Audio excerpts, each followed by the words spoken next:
Are you feeling tired, stuck, and headed toward burnout? Then stick around because in this episode of the Mental Health Toolbox, we're talking all about the importance of breaking your mold with licensed psychotherapist Sarah Caldwell. So let's go. Sarah Caldwell is a licensed clinical social worker and owner of Rebel Mountain Therapy. She uses a mindfulness-based and relational approach to help others find relief and feel excited about their lives again. So let's get into it.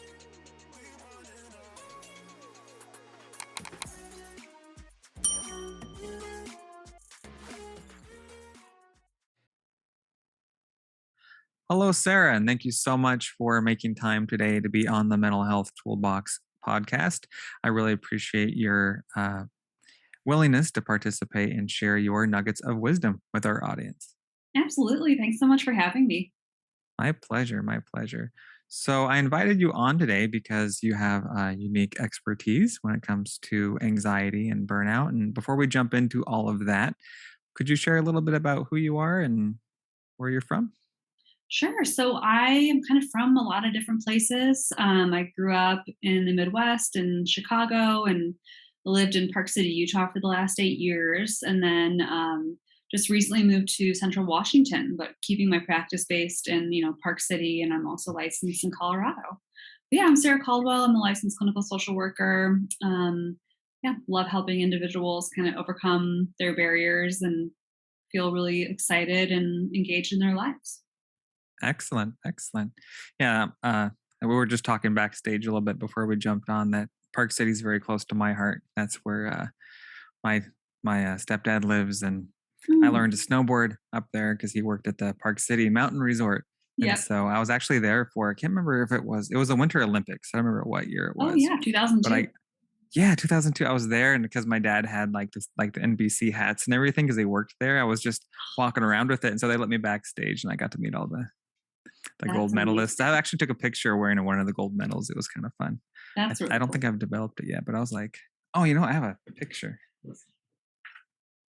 It's funny because my dad gets sentimental and sometimes, and he sends these random things in the mail.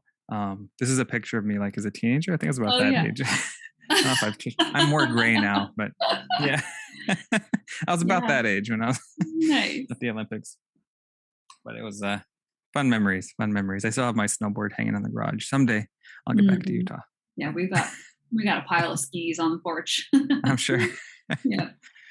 Excellent. So your practice is Rebel Mountain Therapy. hmm Excellent. Tell me about that. How did that come to fruition?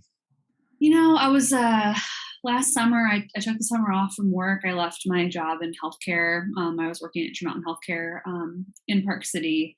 So I took the summer and I decided to open my own practice that I'd start in the fall. And so I was thinking about a name, and that name came to me. And I'm not sure if it'll continue to stay the name forever, but it was a Mhm. good starting point for me.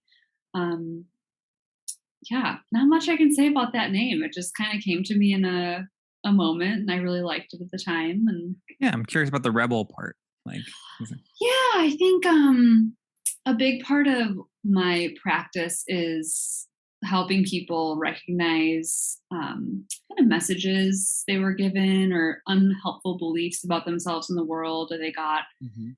from their childhoods or from, traumatic experiences or just from, living in our society, and helping them recognize those and then choose something different. So kind of rebelling against whatever their status quo had been that's not working for them anymore, and choose their own path that helps them and keeps them feeling authentic and good about their lives. So that's the So rebel. important, right? Yeah, no, it makes perfect sense when you put it that way. Yeah, Absolutely. We have all these stories we tell ourselves and these roles that we assume based on our totally.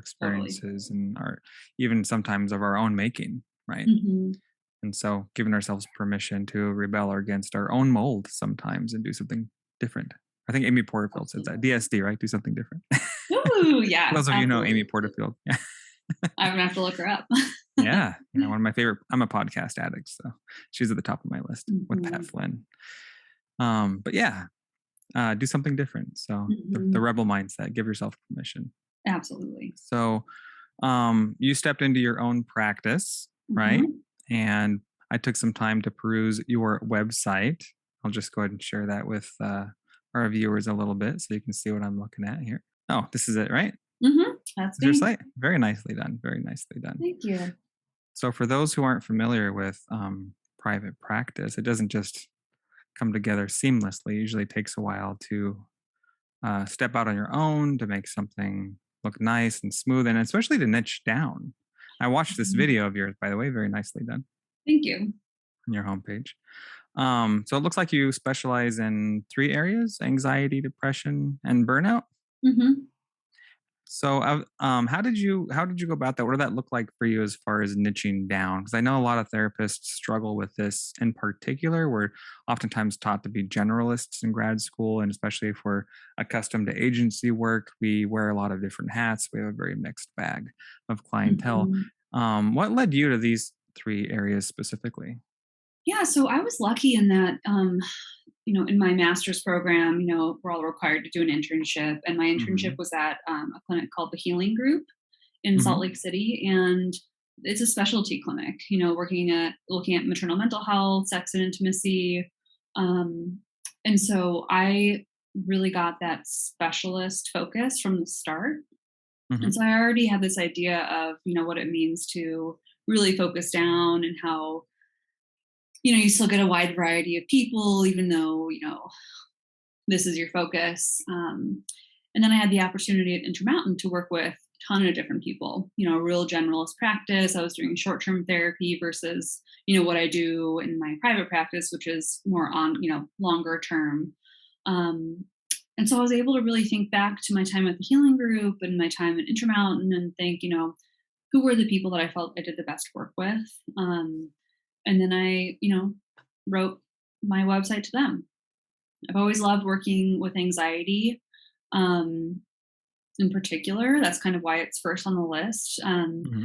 Depression's kind of the flip side of that coin. Like Hmm. anxiety burnout for a lot of people I see is like they've been, either going so hard for so long, they've burnt out, they're, really needing to recover. And depression is kind of what that is.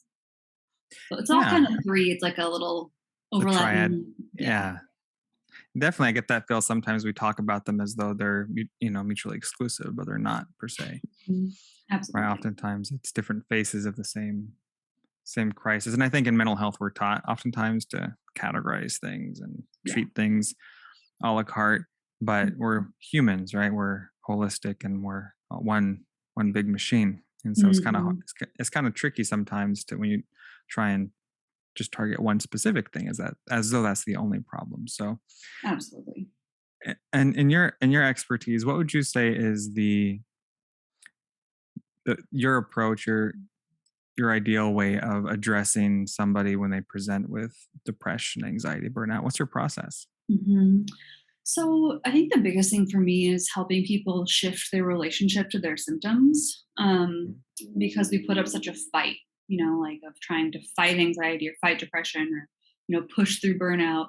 But what that does is it just creates another issue, a lot of, increased stress, kind of wasting a lot of energy trying to fight it. And so what I help people do is change the relationship so then they can use that energy that they were spending towards actually healing. So that's the Mm, biggest thing I do is I help people figure out in what ways they're fighting, kind of like what led to this point. And that's really powerful because then people can learn how to not go back. People like my clients bring it up a lot. It's like, well, I never want to feel this way again. If someone's been suicidal recently or having panic attacks, they're like, I never want to go through this. And so that's why, looking back sometimes in the way past or more recent, past, um, we're able to really get clear on kind of like the dominoes that fell to get to this point mhm. so that they can prevent it in the future. Excellent. So it's kind of like looking at the points of intervention in retrospect sometimes, looking Absolutely. back, connecting the dots slowly and kind of figure what could we have done different here? So Hmm. how can we prevent this kind of burnout happening in the future? Kind of that Exactly. approach. Hmm. Excellent. Excellent. And so, in your work with anxiety, burnout, what kind of themes do you see? I imagine there's probably some repetition there. Absolutely. Yeah. So I see a lot of like relationship issues. Either the partner, doesn't want to hear about work stress anymore, or the anxiety or depression starting to negatively impact the relationship. And so that support person isn't necessarily available, or Mm, there's a lot of conflict there. And so, kind of working on, some relationship skills and looking at relationship patterns just in the individual work. I also see a lot of like unresolved trauma show up. Um, mhm, like a lot of times when someone goes through something like a major mental health event for the first time in adulthood, it brings up a mhm, lot of stuff from childhood. And so I mhm, do a lot of work with that. And then there's just a lot of career stress. A lot of my mm. clients are working really high pressure jobs. They're super motivated, successful. Um, and sometimes it's about having someone that they can talk to about imposter syndrome or, Mhm. something going on at work that's stressing them out that their wife doesn't want to hear about. So those are some of the themes I hear. A lot of Yeah, I perfectionism, a believe lot that. of all or nothing, Mhm. intense folks. But that's wonderful. There's so much energy and motivation there. I was gonna say that's the flip side of it, right? Is because if you wanna call them type A's or doers or producers, whatever termage we wanna use, right? Those are motivated people, right? That Hmm. tend to want, they're there to fix and get to work because they don't wanna be Absolutely. burnt out. They Mhm. wanna be back on their feet. They don't wanna, you know, just come to vent oftentimes, right? They wanna fix the problem. Oh yeah, and so it's You really can leverage that, exciting. right? Oh Yeah. yeah. And anxiety and burnout, well, not maybe not burnout so much, but anxiety, there's so much energy behind Mhm. anxiety. And so, like, redirecting that focus, like all that energy can be repurposed towards healing versus Hmm. just freaking out about everything. Yeah. Yeah. I guess that is an important distinction, right? Because when you're Yeah. working with depression, oftentimes it's the behavioral activation you're seeking. You're Hmm. finding because they don't feel like it's that pleasure predicting that's broken. So they don't, Yes. and the fatigue, right, that gets in the way of getting things done, even if there is a Absolutely. desire, right? Hmm. Whereas with anxiety, it's kind of, like you said, redirecting a lot of that energy Yeah. because So it's like, it's so tied up in that self dialogue, that oh, committee in the yeah. head. Yeah. Yeah. Anxiety, yeah, it's about redirecting, and depression's about like, creating the energy. Yeah. Finding meaning. Yeah. Mhm. Yeah. Interesting. Yeah, it's when you stop and really kind of dissect it. Depression, anxiety, two sides of the same coin, but oftentimes different points of intervention. Mhm. Yeah, yeah. So, what are you most excited right now in the work you're doing with this population? Sure. So let's see. I think let me think about that for a second.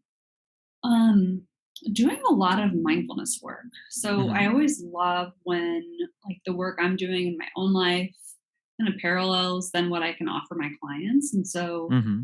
I'm learning a lot about compassion and self compassion and how mindfulness meditation plays into that. And it's just really like I feel like rounding out my help with my clients of why change the inner dialogue, what to actually do to change it. And so really getting into that nitty gritty of you know all the evidence of how treating ourselves kindly and Hmm. being aware of what we're going through um, is a basis for like real transformative, long lasting healing. And so I'm like reading about attachment and therapy and, Pema Chodron's work. And it's just really exciting. Yeah, I'm glad you bring that up because I feel like there's often an assumption from consumers that therapists have it all together, right? And somehow Mhm. they're the guru. But I think it's quite the opposite. I think oftentimes we're the crash test dummy, of our Yeah. own experience, and we take that and we bring that to the table in counseling, Hmm. right?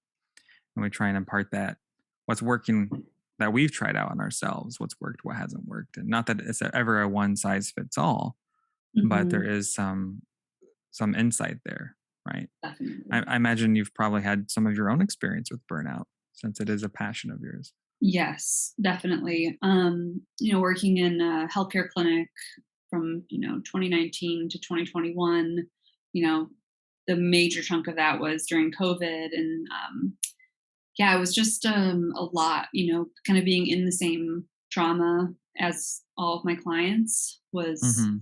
a lot, which I think a lot of therapists dealt with, but, Mhm. you know, part of working a full-time salary job is seeing a lot more clients, and I think that, Mhm.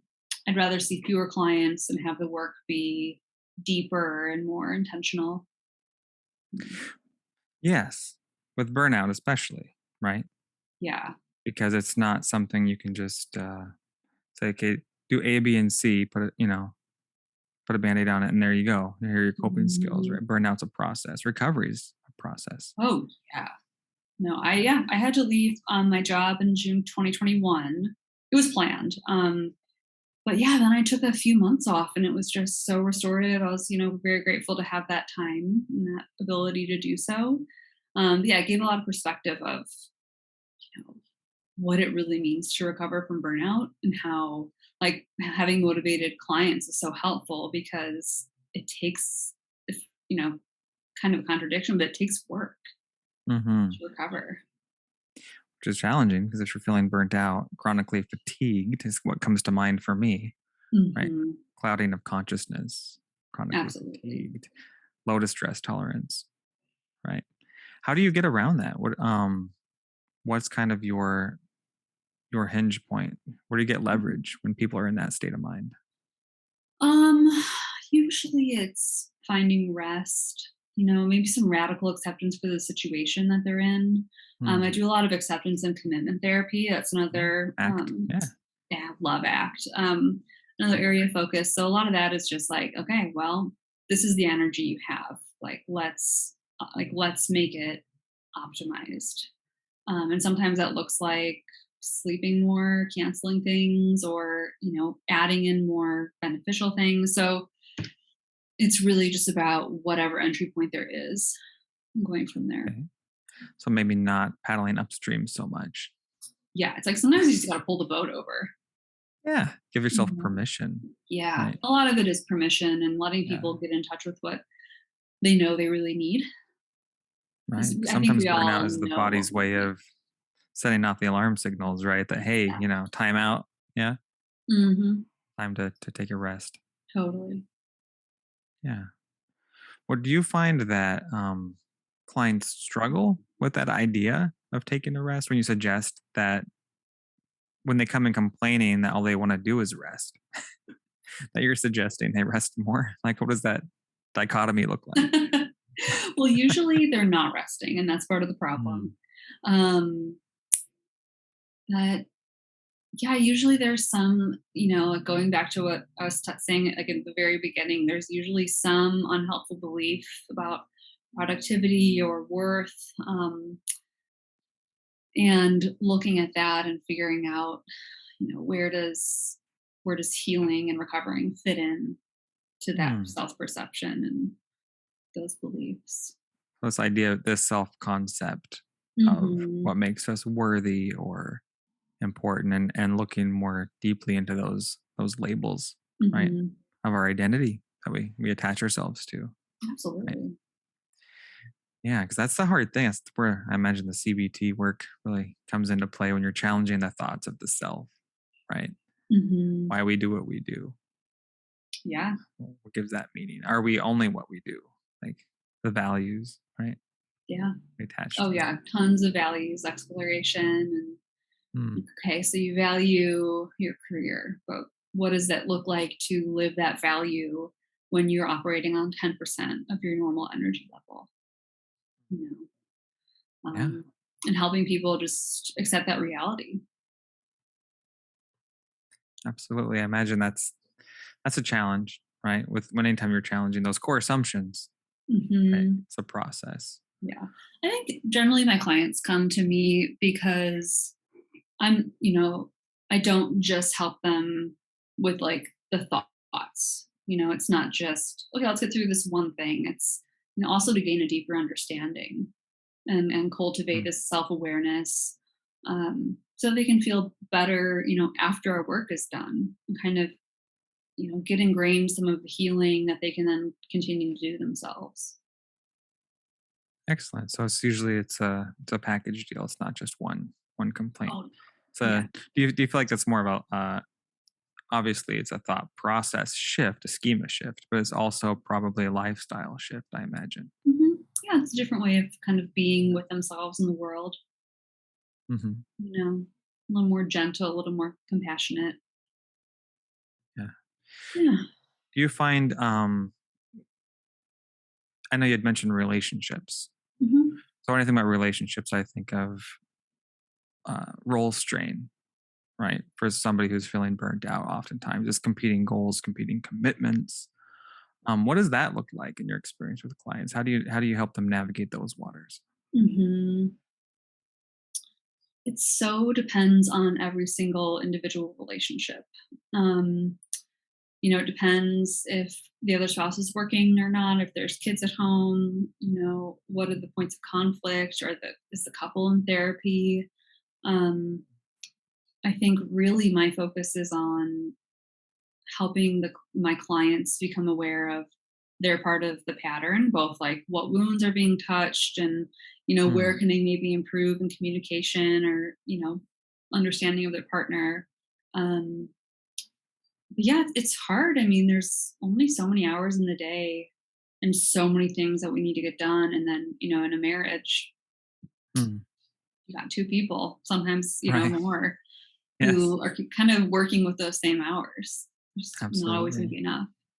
Exactly. So sometimes triaging is about triaging your time. Yes, absolutely. Yes.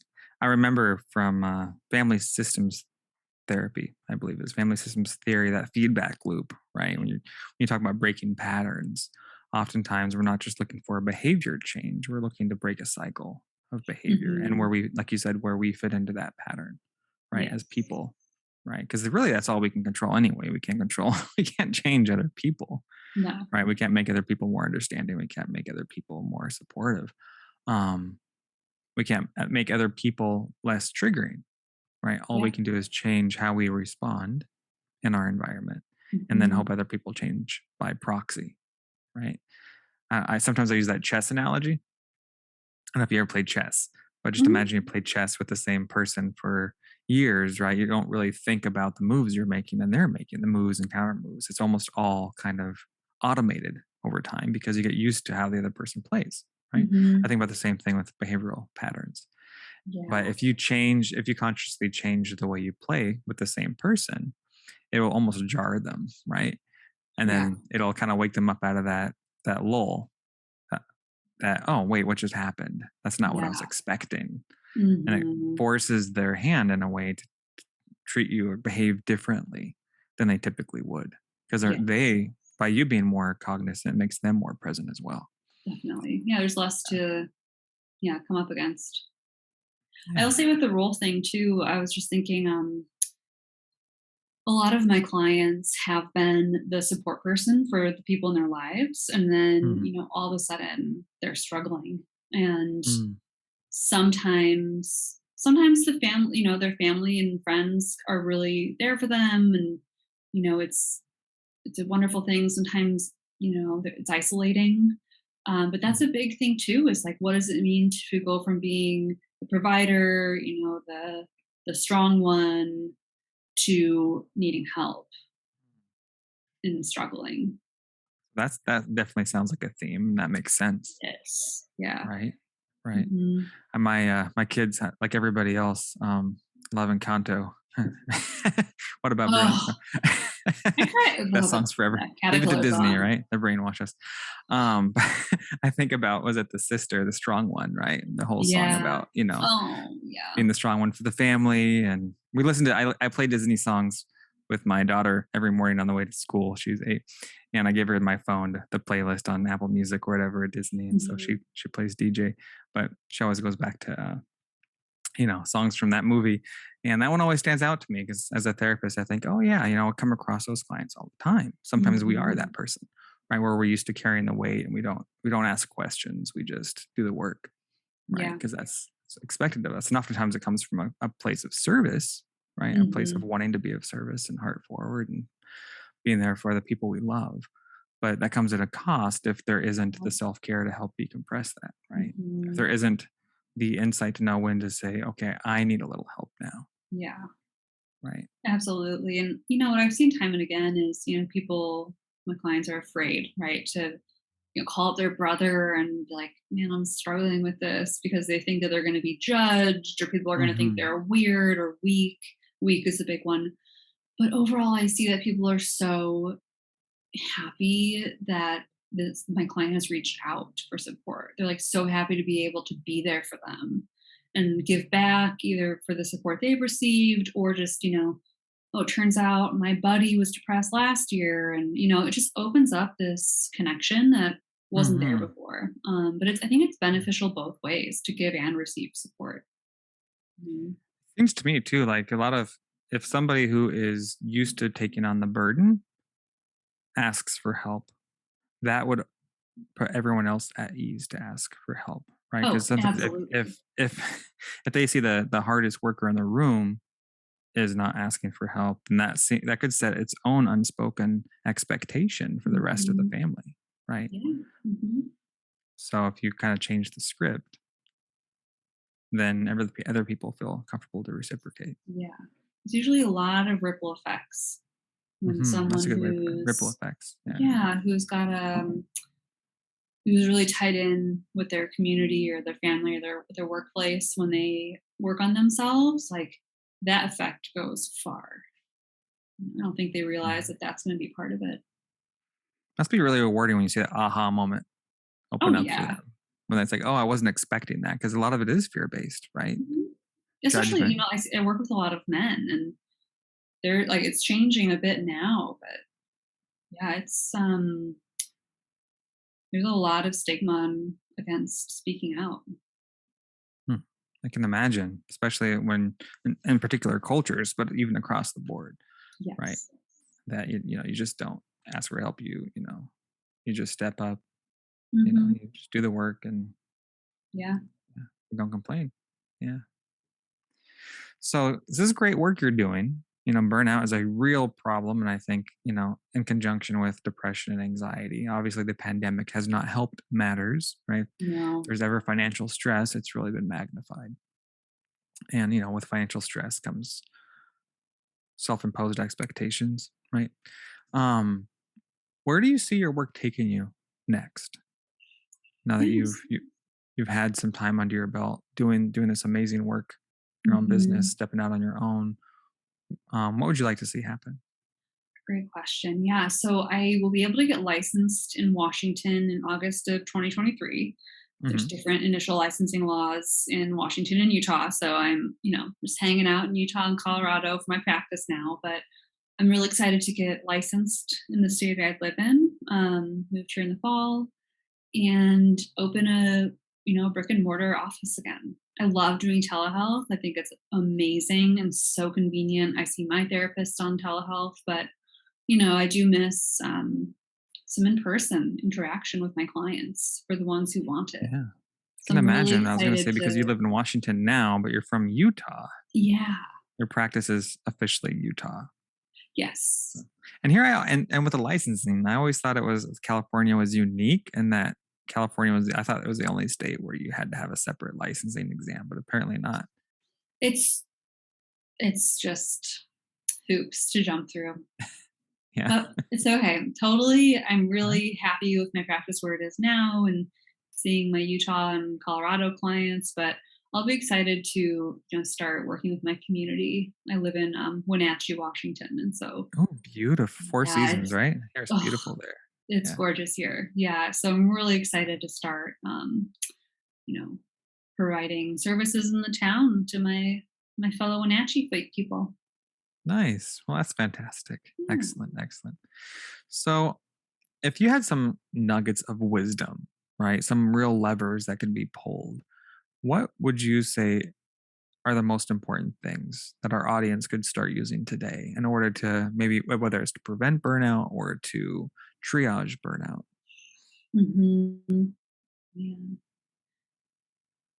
I'd say probably take an inventory. Maybe you just do a brain dump of everything that's causing you stress, that anything that comes to mind, and then look at that list and see which ones are the heaviest.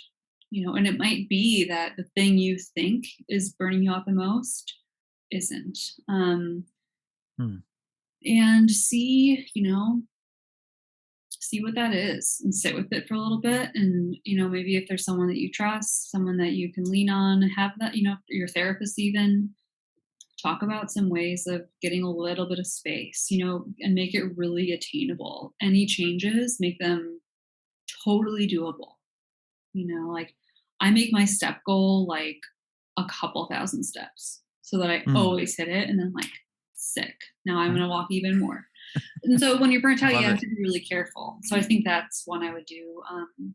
Another being just be really compassionate with yourself. Hmm. Self-compassion is based in self-kindness, mindfulness, and recognizing common humanity. And it's Hmm. hard to be a human, especially now, like you mentioned, we're, in 2022 after the pandemic and maybe it's still coming, maybe there's another one. So there's like a lot going on and it's recognized that it's really hard to be a human who's trying to do their best and suffering. Yeah. Um, self-compassion Hard is enough one. without any surprises, right? Yeah. It's been a couple years of a bag of surprises. Oh So yeah. Hmm. nobody likes being caught off guard with any of this stuff. But I love that you bring the inventory. Yeah. So if you could quickly, because I'm very visual, and Hmm. I'm sure a lot of our listeners are too. What does doing an inventory look like? Is that strictly pen to paper, or how do you usually see your clients going about this Hmm. assignment? Yeah, so I usually talk about it with my clients. So it's verbal in that case. But if you want to do this just at home, I would just take out a sheet of paper and just, like write down, maybe set a timer for 5 minutes and just stream of consciousness, write down all the aspects of your life, like and circle the ones afterwards that are Oh, stressful. That's what I okay, would like a do. like a brain dump, right? Just Yeah, very and a brain dump, intuitive, total brain dump, very but intuitive. yeah, absolutely. Because your subconscious knows, right? The whole thing is getting your mind out of your way so that your gut can say, like, yeah, I need to stop forcing myself to go to spin class every morning at 5. I just need to I love that. sleep, you Because know? I'm glad you said that because I'm so systematic. I'm like, okay, I have like the calendar in front of me with the time blocks and I'm writing down where my time's going. But like you said, it's not the obvious things, Yes. it's the Yeah. intuitive things. Well, and sometimes you just can't like let's say your work is the major burnout. Like sometimes you just cannot quit your job and start a Right. new one. Right. Like and so, Can't we have just to ship your honor kids that. back. Yeah, right.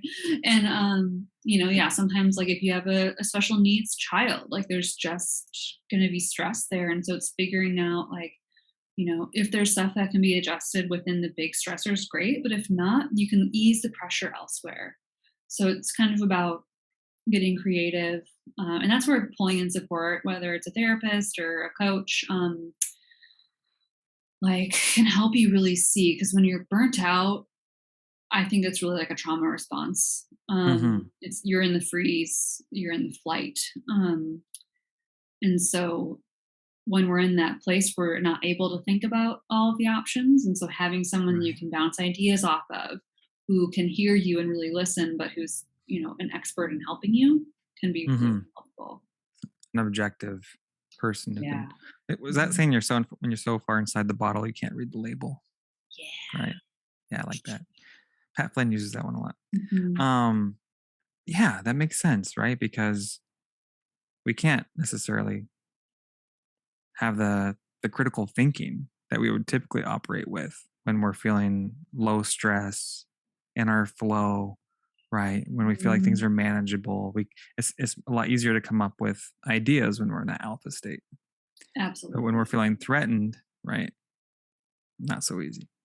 Right. And, for good purpose. But it's funny, Yeah. now that you mentioning that, like a lot of my clients, they're successful, they're smart, they've really made shit happen for Hmm. themselves. Sorry to Right. swear. Absolutely. And so then they're like, I cannot figure out this anxiety.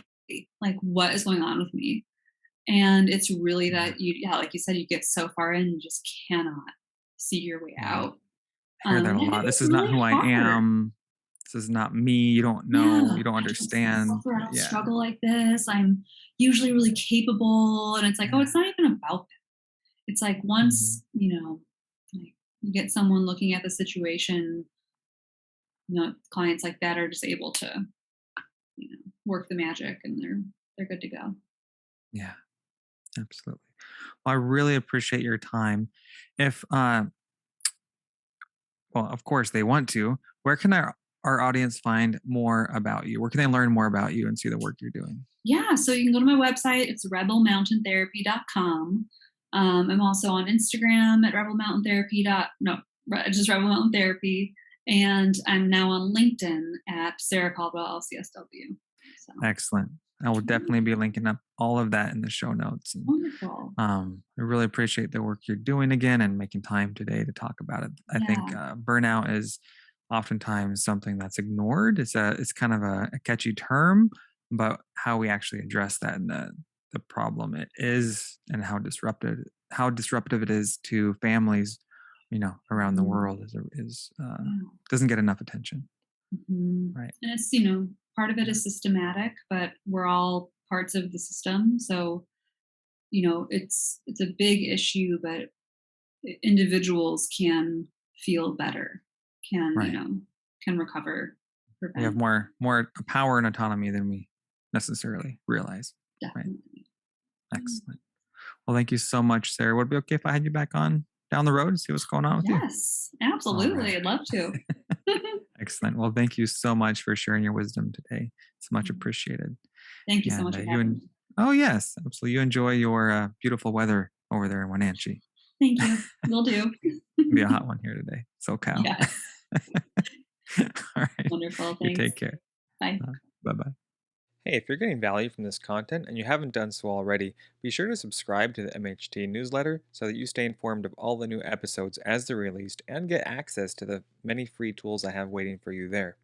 As well, please make sure that you subscribe to the YouTube channel and or podcast and be sure to like and share with your friends and family. It helps me raise mental health awareness.